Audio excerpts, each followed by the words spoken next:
এই ভিডিওতে হচ্ছে ওয়ার্কিং আওয়ারের সাথে হচ্ছে আপনার ফ্যামিলি রিলেটেড ইস্যুগুলা নিয়ে জাস্ট সামান্য ধারণা দিব। তারপর হচ্ছে আপনি নিজ থেকেই বুঝতে পারবেন যে আপনার লাইফের সাথে আপনার ফ্যামিলির ইস্যুগুলা কেমন। সো ওয়ার্কিং আওয়ারটা ব্যালেন্স করা নিয়ে হচ্ছে অলরেডি কতগুলো ভিডিও মেক করছি। সো ওই ভিডিওগুলো চেক আউট করেন, দেন এই ভিডিওটা দেখেন, বা সরাসরি এটাও দেখতে পারেন, দেখে তারপর ওইগুলো দেখতে পারেন।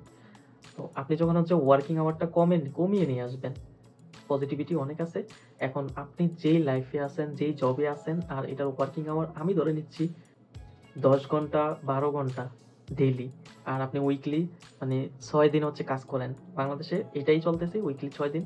খুব কম সংখ্যক হচ্ছে উইকলি 5 দিন, আর 5 দিন করলেও ওরা হচ্ছে ডেইলি 12 ঘন্টার মতো হচ্ছে কাজ করায় এরকম। খুব বেশি হচ্ছে বাংলাদেশে হচ্ছে 10 ঘন্টা 12 ঘন্টা চলতেছে। আর কিছু কিছু সংস্থা আছে ওইগুলোতে হচ্ছে 8 ঘন্টা করায়, ওটা খুব কম সংখ্যক। তো 8 ঘন্টাটাও অনেক ইম্পর্টেন্ট। তো আমি জাস্ট হচ্ছে 6 ঘন্টাকেই পজিটিভিটি ধরি, যে 6 ঘন্টা হলে ওকে, আপনি এই ক্যাটাগরিতে একটু বাইরে আছেন।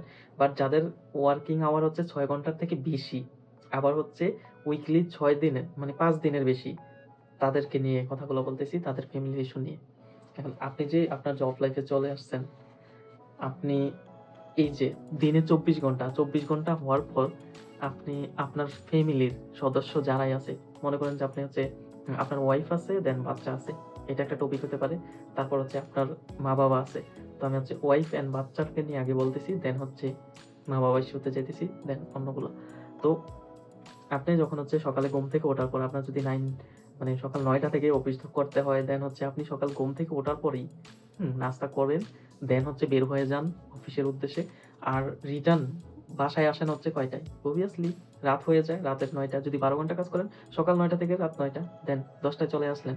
আসার পর হচ্ছে আপনি আপনার বাচ্চাকে সময় দিলেন, তারপর হচ্ছে ওয়াইফকে সময় দিলেন, তারপর হচ্ছে আবার ঘুমায় যেতে হবে, কারণ আপনার সকালবেলা আবার হচ্ছে অফিসে যেতে হবে। তো তার জন্য হচ্ছে আপনার 8 ঘন্টা একটা ঘুম প্রয়োজন। এটলিস্ট 6 ঘন্টা ঘুমাতে হবে আপনার নিজের শারীরিক সুস্থতার জন্য। তো সেটার জন্য আপনি কতটা কষ্ট করতে হয়? হার্ডলি। আর আপনি যদি আপনার ওয়াইফকে সময় না দিতে পারেন, আপনি যদি আপনার বাচ্চাকে সময় না দিতে পারেন, এটার জন্য আপনার কতটা পরিমাণ ক্ষতি হইতেছে একটু চিন্তা করেন। আপনি যখন অফিসে এই 12 ঘন্টা ওয়ার্কিং আওয়ার স্পেন্ড করে আসেন, আপনি কাজ করেন আর না করেন, আপনি কিন্তু একটা স্ট্রেসের মধ্যে থাকেন। যখন বাসায় আসেন, হ্যাঁ, ওয়াইফ একটু অন্যরকম ব্যতিক্রম কিছু বলতে গেলে আপনার হচ্ছে সেটা সহ্য হচ্ছে না। অথচ আপনি এমন কিছু বলে ফেলেন যেটা কখনো আপনি বলতেন না, স্বাভাবিকভাবে থাকলে বলতেন না। আপনি রেগে যাচ্ছেন অল্পতেই, কারণ আপনার স্ট্রেস। তো এইজন্য হচ্ছে আপনাদের মধ্যে সম্পর্কটা নষ্ট হচ্ছে। আবার এমনিতেও তো আপনি হচ্ছে খুব বেশি কোয়ালিটি টাইম দিতে পারতেছেন না। কারণ আপনি একই তো জব করতেছেন সপ্তাহে 6 দিন, আবার 12 ঘন্টার জব। একদিন সময় থাকে, আর ওই একদিনের মধ্যেও কত কাজ থাকে পারিবারিক। তো ওয়াইফকে ওইরকম কোয়ালিটি টাইমটা দিতে পারেন না। দেন অন্যদিকে যদি আপনার বাচ্চা থাকে, ওই বাচ্চাকেও আপনি হচ্ছে ওইরকম কোয়ালিটি টাইম দিতে পারেন না। বাচ্চার সাথে একটা ইমোশন ক্রিয়েট করতে হয়। কারণ আপনি আপনার বাচ্চা যখন বড় হয়ে যাবে, তখন হচ্ছে আপনি তার সাথে খুব বেশি ঘনিষ্ঠ হতে পারবেন না এজ এ বাবা হিসাবে। বাচ্চার সাথে দূরত্ব বেড়ে যাইতেছে আপনার। আপনি তো বাচ্চাকে সময় দেওয়া দরকার। আপনি বাচ্চার সাথে খেলাধুলা, বাচ্চার সাথে সবকিছু করা দরকার। যেকোনোভাবে তার সাথে রিলেট করা দরকার। তাহলে না সবকিছু ঠিক থাকবে। একটা সময় দেখবেন না কত দূরত্ব হয়ে গেছে। যখন একটু ক্লাস 6, 7, 8 পর্যন্ত চলে যাবে, দেন হচ্ছে ওর সাথে আপনার কোনো কানেকশনই থাকবে না। এই যে আপনি সময় দিতে পারতেছেন না। আপনি চাইলে হচ্ছে বাচ্চাকে এখন মানে স্কুলে ড্রপ করে দিতে পারতেন, তারপরে নিয়ে আসতে পারতেন। হ্যাঁ, তার সাথে অনেক এক্টিভিটি আছে। আপনি তাকে ভালো পরামর্শ, উপদেশ এগুলো দিতে পারতেন। বাট আপনি যে ওই ওয়ার্কিং আওয়ারে ওই পরিমাণ আছেন, স্ট্রেসে আছেন, ওর একটা মন্দ জিনিস থাকলেও আপনি ওই স্বাভাবিক ধৈর্য ধারণ করে ওরে বুঝাইতে পারতেছেন না। এমনভাবে কিছু অ্যাপ্রোচ করতেছেন যেটা খুব ভয়ানক। সেটা কেন হচ্ছে? আপনি ওই যে ওয়ার্কিং আওয়ারটা বেশি না থাকতো, কম থাকতো, আপনার স্ট্রেসও না থাকতো, আপনি ধৈর্য নিয়ে ওরে বুঝাইতে পারতেন কোনো ভুলে। হ্যাঁ, এটা সেটা। অনেক মাধ্যম আছে। তো হচ্ছে বাচ্চার সাথেও সুসম্পর্ক তৈরি হতো। আপনার ওয়াইফকেও আপনি কোয়ালিটি টাইম দিতে পারতেন। ওয়াইফের উল্টাপাল্টা কথার উত্তরও আপনি ধৈর্যভাবে মানে ধৈর্য ধারণ করে হচ্ছে দিতে পারতেন।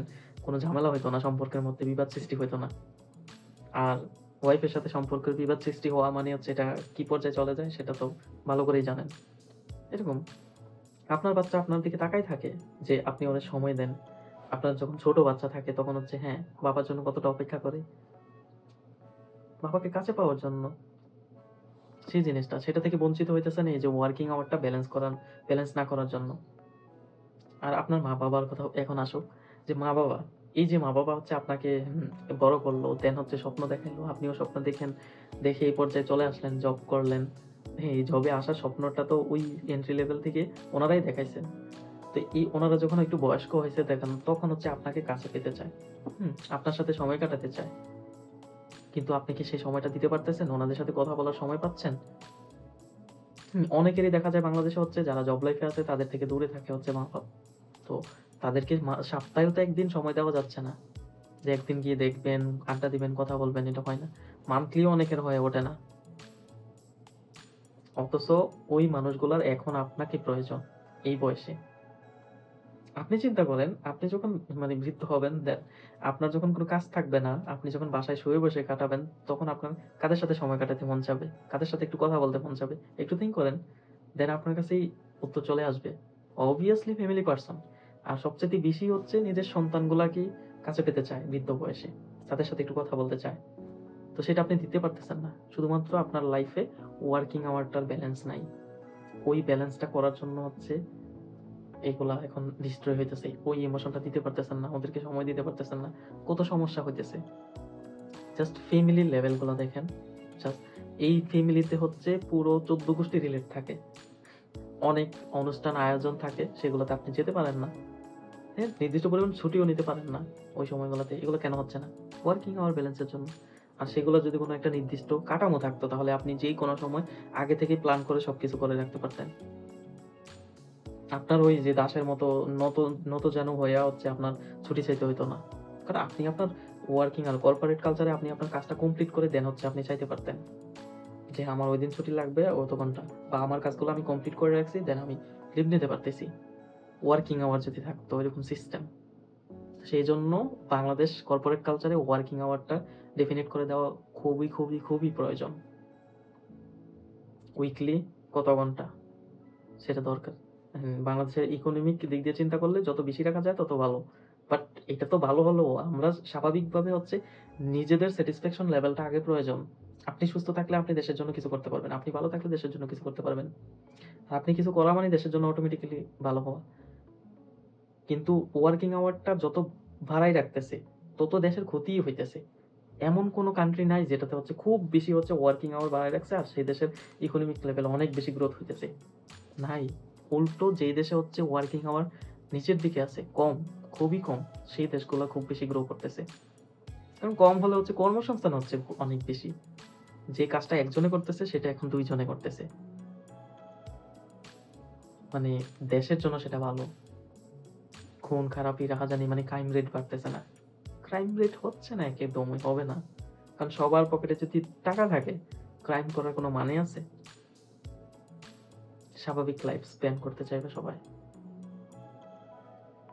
যখন রেশিওটা উচ্চ, মধ্য, তারপর হচ্ছে উপরে লেভেল থাকে, রেশিও থাকে, অনেক বেশি স্টেজ থাকে, তখনই শো অফটা চলে আসে, তখনই বেশি হচ্ছে এরকম ক্রাইম চলে আসে। কারণ ওইটা করার জন্য আপনার এক্সট্রা অর্ডিনারি কিছু করলে তো আপনি একটু ফোকাসে আসবেন। সেটা করার জন্যই তো ক্রাইম করে। এই যে দুর্নীতি, লাইক অনেক বাড়ি গাড়ি এটা সেটা করে। করার ইচ্ছাটা জাগে কিভাবে? তো ওভারঅল কথা হচ্ছে ওয়ার্কিং লাইফ ব্যালেন্স করলে হচ্ছে আপনি আপনার ফ্যামিলির সাথে সুসম্পর্ক থাকবে। সেটা হচ্ছে আপনার লাইফে খুবই গুরুত্বপূর্ণ। আপনি নিজ থেকে চিন্তা করে দেখেন। আর আপনি এখন পর্যন্ত যে জায়গায় জব করতেছেন সেই জায়গায় একটু আওয়াজ তুলুন ওয়ার্কিং আওয়ারটা কমিয়ে আনার জন্য। আপনি আপনার থেকে হচ্ছে সর্বোচ্চ চেষ্টা করুন। আপনার আশেপাশে যারা আছে তাদের কাছেও স্প্রেড করুন এটা, যে ওয়ার্কিং আওয়ারটা কমিয়ে নেওয়ার জন্য। স্প্রেড করুন মেসেজটা।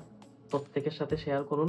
নিজেরা যেভাবে পারেন সোশ্যাল মিডিয়াতে কল আউট করুন যে হ্যাঁ, বাংলাদেশের কর্পোরেট কালচারে প্রত্যেকটা কাজের মধ্যেই হচ্ছে ওয়ার্কিং আওয়ারটার একটা নির্দিষ্ট একটা লেভেল দিতে হবে যে কত ঘন্টা করতে পারবে সর্বোচ্চ আর সর্বনিম্ন। দেন আবার হচ্ছে মজুরির পরিমাণটাও, ন্যায্য মূল্যটা, সর্বনিম্নটা। সর্বোচ্চটা প্রয়োজন নেই, সর্বোচ্চটা আনলিমিটেড। বাট সর্বনিম্নটা দেওয়া প্রয়োজন বাংলাদেশে। তো সেটার জন্য আওয়াজ তুলুন, প্রত্যেকে আওয়াজ তুলুন নিজ নিজ জায়গা থেকে। ধন্যবাদ সবাইকে।